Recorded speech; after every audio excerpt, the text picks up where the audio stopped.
অনেকেই আছেন যারা video editing, programming, virtual machine বা এআই এমএল নিয়ে কাজ করার জন্য বাজেটের মধ্যে একটা ভালো ল্যাপটপ খুঁজছেন। But confusion 8 GB RAM variant নেবেন নাকি 16 জিবি র্যাম ভ্যারিয়েন্ট নেবেন।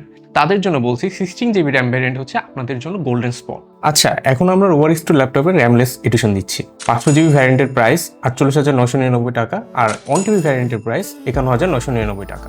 এখন কথা হচ্ছে র্যাম কোথা থেকে সোর্স করবেন। আপনি চাইলে যে কোনো অথরাইজ শপ থেকে র্যাম পারচেস করতে পারেন অথবা আমাদের কাছ থেকেও পারচেস করতে পারেন। যেখানে আপনার কাছে মনে হবে বাজেট প্রাইসে ভালো র্যাম পাচ্ছি, আপনি সোর্স করে আনতে পারছেন। আমরা আপনার সামনে ল্যাপটপে র্যাম ইনসার্ট করে দেব। কিউবিটসের রোভার সিরিজের 12 জেনারেশনের ল্যাপটপ রোভার X2 তে পাচ্ছেন 4i5-12450H, DDR4 3200 megahertz RAM, western digital M.2 NVMe SSD, Intel USD integrated graphics. এই ল্যাপটপের মেমোরি আপডেট করা যাবে 64 GB পর্যন্ত অ্যান্ড স্টোরেজ আপডেট করা যাবে 2 টেরাবাইট পর্যন্ত। এখন এই স্পেক্স কেন আপনার জন্য পারফেক্ট? ধরুন আপনি এক্সেল রিপোর্ট করছেন, জুম মিটিংয়ে আছেন, সাথে মেইল ও ব্রাউজার চালাচ্ছেন, হঠাৎ ল্যাপটপ হ্যাং, মেজাজ কি ঠিক থাকবে বলেন? আপনার ল্যাগ ফ্রি প্রোডাক্টিভিটি এনশোর করার জন্য এতে 12 জেনারেশনের প্রসেসর ইউজ করা হয়েছে।